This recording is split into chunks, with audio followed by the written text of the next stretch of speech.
자, 여러분 안녕하세요. 중국의 음식 문화 5번째 시간. 오늘은 차 문화에 대해서 간단하게 알아보겠습니다. 중국의 차 문화 두 가지 책을 참고해서 이 자료를 만들었습니다. 자, 중국의 차 문화 여러 가지 이야기를 할 내용이 많습니다만 그래도 몇 가지만 추려보았습니다. 중국인에게 있어 특히 차라는 이 존재는 단순한 갈증 해소 음료가 아닌 일상생활에서 없어서는 안 될 매우 절대적인 요소입니다. 물론 이러한 전통적인 개념은 현대로 들어와서 좀 많이 약화되긴 했지만 그럼에도 불구하고 전 세계적으로 차라는 어떤 음료 혹은 그 문화를 가장 제대로 즐기고 있는 민족 중에 하나는 바로 중국이라고 할 수 있을 것입니다. 특히 중국의 음식과 관련이 있는데요. 기름기가 많은 편인 중국의 음식에는 기름기를 없애주는 기능을 제공하기 때문에 차가 중국 음식과 중국 차는 좋은 궁합을 보여주고 있다라고 할 수 있겠습니다. 일단 중국 차가 언제 어디서 시작되었느냐라는 것에 대해서는 알 수가 없다라고 하는 것이 맞겠는데요. 일단은 전설론 보자면 신농시가 처음으로 발견했다라는 설이 있습니다. 보통 소의 머리에 사람의 몸을 하고 있다고 하는데 이 신농시가 차를 가장 먼저 발견하였다는 설이 있고요. 구체적인 정황이나 이야기가 있습니다. 그냥 참고로만 보시면 기원전 2737년, 아주 오래전이네요. 신농씨가 100가지 풀을 맛보다가 함께 데리고 다니던 장서, 그러니까 노루와 쥐를 얘기하겠죠. 그러니까 그 독성분이 있는 콩인 것 같아요. 파두를 먹고 설사병에 걸렸는데 이게 신농씨가 직접 먹고 죽을 병에 걸렸다, 중독이 되었다라고 하는 기록도 있고 이렇게 함께 동행해서 데리고 다니던 이 동물들이 먹었는데 하는 설이 있습니다. 어떤 나무의 잎에서 떨어지는 이슬을 우연히 마시고 그 독이 해독되었다. 라는 전설이 있습니다. 근데 그 나무가 바로 알고 보니까 이 차나무였다. 라는 전설 같은 이야기죠. 실제로 중국의 차 문화는 예전부터 오래전부터 시작이 되었었는데 특히 문헌상으로 보자면 당나라 시기 육우라는 사람이 지은 문인이죠. 차에 대한 책입니다. 다경. 차를 전문적으로 다룬 최초의 책이며 후대 다이의 발전에 많은 영향을 주었다 되어 있습니다. 차의 종류, 차 다리는 법, 차 기구의 종류, 차 마시는 법 등 다양한 분야에 대한 이론이 모두 포함되어 있다고 합니다. 당나라, 그러니까 당대부터 차가 본격적으로 보급되었고 이때 이 시점을 계기로 하여 티베트와 위구르까지 이 차가 보급되었다라고 전해지고 있습니다. 차의 어원은 크게 두 가지로 분류할 수 있겠는데요. 하나는 광동어 차에서 온 차입니다. 한국어의 차라고 얘기하죠. 녹차, 홍차, 일본어의 차, 오차 하고 중국어, 북방 중국어죠. 차는 모두 다 광동어너 차에서 왔을 것으로 보고 있습니다. 포르투갈이나 페르시아의 언어인 샤도 여기서 왔다고 볼 수 있겠죠. 한편 그 차가 대부분 생산되는 생산지인 fujian 복건성의 언어인 차, 때 혹은 태에서 또 차라는 언어가 파생이 되었습니다. 네덜란드어, 독일어, 영어에 이르러서 T도 역시 이 때나 태에서 왔다라고 하는 두 가지 어원이 있는데요. 이거 같은 경우는 동북아시아 쪽에서 혹은 포르투갈, 페르시아 쪽으로 영향을 주었고 그 다음에 영어의 T는 복건성의 언어인 태에서 왔다라고 하는 재미있는 분석이 있습니다. 재미있는 것은 우리나라에서 이 차에 해당하는 차로 읽을 때가 있고요. 그 다음에 이 태와 비슷한 다로 읽을 때가 있죠. 이렇게 발음을 구별하는 경우는 일반적으로 거의 우리나라밖에 없다고 보시면 됩니다.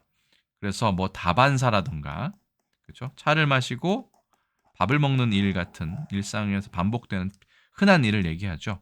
아니면 뭐 다과회 할 때 우린 다로 읽지만 그렇죠? 뭐 녹차, 홍차, 그렇죠?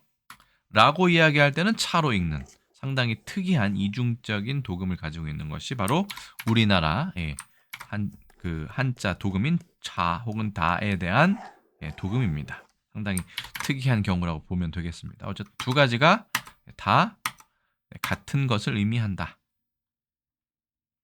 자, 중국의 차 문화, 역사적인 것에 대해서 조금 더 추가적으로 알아보겠습니다. 차가 상품으로 거래되기 시작된 것은 2000년 전인 서한 시대로 추정됩니다. 실제로 중국의 그 나관중의 삼국지 연의에 보면 유비가 거의 첫 장면에 어머니에게 드리기 위해서 비싸고 고급 차를 사는 장면이 있죠. 어쨌든 상품으로 거래되는 건 서한 시대부터로 추정을 하고 있고요.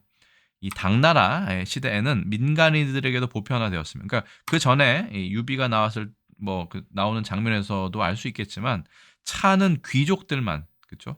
마실 수 있는 비싼 기호식품이었다고 하면 당대부터는 민간인들에게도 보편화되었고 이때부터 세계 각국으로 전파되었다고 학자들은 보고 있습니다. 그리고 중국의 특징 중에 하나는 중국인들이 일상생활에서 늘 차를 마시기 때문에 이 뜨거운 물을 받을 수 있는 이 공간이 상당히 중요했고요. 네. 그리고 보온병에도 차를 가지고 다니거나 아니면 뜨거운 물만 이렇게 큰 보온병을 들고 다니면서 계속 부어서 요즘 말로 하자면 뜨거운 물 리필 정도가 되겠죠. 뜨거운 물을 받을 수 있는 카이쉐이팡이 있습니다. 대략 이렇게 생긴 게 카이쉐이팡입니다. 학교에도 있고 직장에도 있고요. 여기는 열차네요. 열차에도 이렇게 뜨거운 물을 받아서 차를 우려내는 이런 공간이 상당히 중요한 것이죠. 이건 아주 예전에 찍힌 것 같아요. 그 사진이 아주 예전이죠. 이렇게 역에서 잠깐 정차했을 때 이게 뜨거운 물을 부어주는 서비스도 있었던 모양입니다. 유료인지 무료인지는 저도 알기 어렵습니다만 어쨌든 그렇습니다. 요즘 젊은이 같은 경우는 아주 시원한 차도 좋아하고요. 그다음에 차 대신 커피를 또 선호하는 경향이 있기 때문에 이러한 중국인들의 차 사랑이 항상 똑같이 유지된다라고는 할 수 없지만 그럼에도 불구하고 아직까지 많은 차 문화가 중국 곳곳에 살아 있습니다. 이렇게 그렇죠? 차를 마시기 위해서 뜨거운 물을 받는 곳이 우리나라나 혹시 일본 이런 곳에 비해서는 훨씬 더 자주 볼 수 있게 되죠. 차의 형태에 따른 분류를 한번 보겠습니다. 자, 첫 번째 거는 싼차, 한마디로 그 산차입니다. 흩어져 있는 차라고 해서 일반적으로 보통 이렇게 포장을 해서 판매합니다. 이렇게요. 그렇죠? 그래서 차나무 잎을 그대로 볶거나 쪄내어 바로 식힌 것으로 찻잎의 모양이 변형되지 않은 원형 그대로의 차를 말한다. 그리고 송대 마렵에 시작돼서 현대는 거의 모든 차가 이 싼차, 그렇죠? 이렇게 흩어져 있는 형태를 띈다. 뭐 대부분 이런 식으로 입차를 판매하고 중국인 즐기고 있다고 보시면 되겠습니다. 그러면 또 이것 말고는 어떤 형태가 있느냐? 모차가 있습니다. 이거는 우리가 보통 말차라고도 많이 얘기하죠. 가루를 내는 것입니다. 가루를 그렇죠? 끝 말자 써서 이게 가루 말자인데 거기다가 손수를 더 넣어서 제방면을 더 넣어서 뭔가 더 손으로 많이 비벼서 갈아서 만든 차입니다. 그래서 찻잎을 맷돌에 갈거나 기계로 갈아 분말로 만드는 것입니다. 송대에 유행했는데 제조 방법이 복잡하고 까다로워서 쇠퇴하였죠. 실제로 떫은 맛이 많이 나고 조금 진합니다. 그렇죠? 그 커피를 내리는데 커피와 함께 씹어 먹는 어떤 그런 느낌과 비슷하죠. 원두는 보통 이 걸은 다음에 아래서 드립커피 같은 경우는 똑똑똑 떨어진 물을 마시기인데 이 자 같은 경우는 커피를 갈아서 그걸 그냥 물에 타 먹는 어떤 그런 느낌이 들기 때문에 실제로 중국에서는 거의 먹지 않는다고 봐야겠죠. 하지만 이것이 일본으로 전해진 이후에 일본에는 아주 차 문화 형성에 큰 영향을 끼쳤습니다. 실제로 우리가 마차, 말차, 프라푸치노 이런 거 할 때도 녹차 프라푸치노 이런 거 만들 때도 이런 분말을 많이 쓰죠. 주로 일본에 큰 영향을 끼쳤다. 자, 계속해서 보시겠습니다. 그 다음에는 좀 특이한 것인데 예, 찌냐차가 있습니다. 이건 찻잎을 시루에 찐 다음 절구에 넣어서 찌은 후 딱딱하게 굳힌 차입니다. 왜 이런 차를 만드느냐? 보통 면적을 최소화해서 산화 혹은 부패를 방지하기 위한 것으로 보입니다. 벽돌 모양으로 된 것도 있고 그 다음에 떡, 넓은 빈대떡 같은 모양의 빙차도 있고요. 그 다음에 완전히 공처럼 이렇게 둥글게 뭉친 것을团차라고 얘기합니다. 그래서 벽돌 전자 써서 쫀차, 그 다음에 떡 병자 써서 빙차, 그 다음에 이거는 이제 묶을 단자죠. 그래서团차가 있는데 대부분의 경우는 뭐 보이차 같은 것을 많이 이렇게 뭉쳐서 보통 보관하는 경우가 많습니다. 자, 영상이 잠깐 끊어졌기 때문에 계속해서 영상을 붙여서 이어가도록 하겠습니다. 그래서团차까지 알아보았고요. 자, 그 다음에는 그 찻잎을 가공하는 과정을 이야기합니다. 그래서 부초차라는 것이 있는데 따온 찻잎을 잘 손질한 뒤 대부분 이 방법을 사용합니다. 우리나라든 중국이든 줄겨 잎을 제거하고 병들고 벌레 먹은 찻잎을 골라내는 과정을 먼저 합니다. 그 다음에 차를 볶을 솥에 불을 일구어 솥이 뜨겁게 달아지기를 기다린 뒤 배건, 우리 보통 말로는 덕는다고 얘기합니다. 배건을 시작한다. 우리나라 덕금차와 같은 제다법이고요. 중국에서도 아주 많이 사용하고 있는 방법입니다. 이렇게 되면 차의 성분이 그대로 보존이 되지만 보통은 그 열을 받기 때문에 이것이 보통 갈색으로 변하는 경우가 많습니다. 특히 이것을 공기 중에 놓아두고 말리면 이 초록색 그런 그 색은 갈색으로 변하게 된다는 단점이라면 단점이 있겠죠. 발효차를 제외하고 모두 이 방법을 사용한다고 보시면 되겠습니다. 대신 이 녹색을 유지하고 싶다라고 한다면 보통 이렇게 차를 가공합니다. 증제차라고 얘기합니다. 쪄서 만드는 방법의 차인 거죠. 그래서 딱 보시면 그림 보시면 아시겠지만 수증기를 쐐입니다. 찻잎을 100도씨 정도의 수증기로 3, 40초 정도로 좀 짧은 시간이죠. 찌면 찻잎 중에 효소가 파괴되어 그렇죠? 엽록소를 얘기하는 것 같아요. 녹색이 그대로 유지되는 부드러운 차가 된다. 그리고 증제차의 형상은 비늘과 같은 그렇죠? 비늘이 아니죠. 죄송합니다. 바늘과 같은 침상형 그렇죠? 침의 모양을 한 형태다. 이며 차의 맛이 담백하고 신선하며 녹색이 강한 특징이 있다.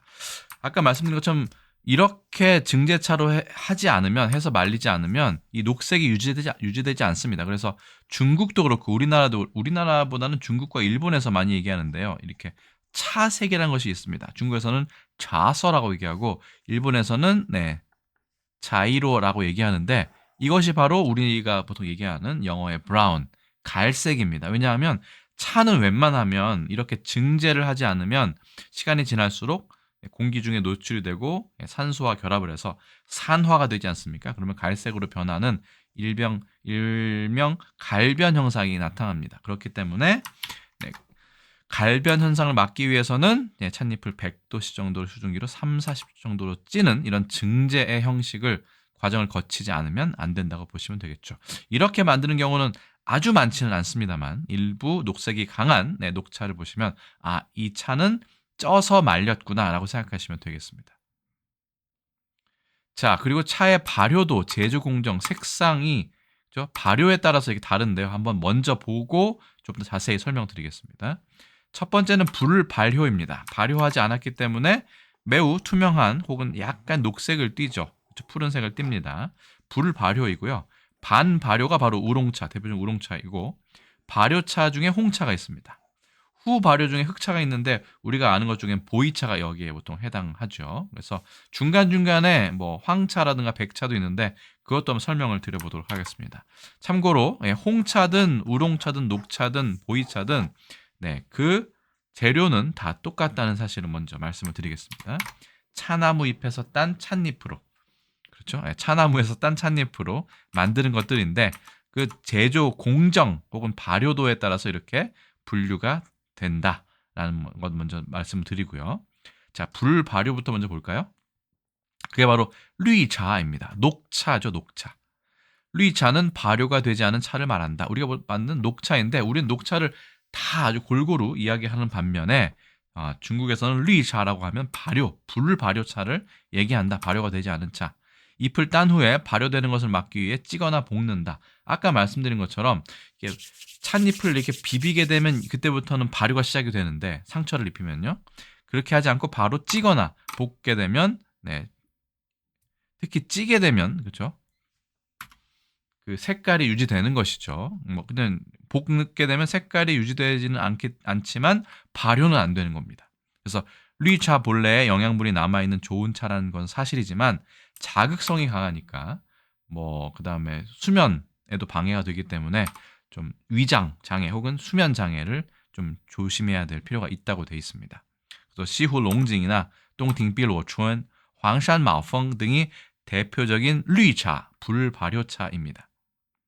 두 번째는 말차입니다. 이거는 뭐 구분을 할 수 있고 할 수 없을 수도 있는데 발효도가 아주 약한 10에서 20% 정도인 약한 발효차다.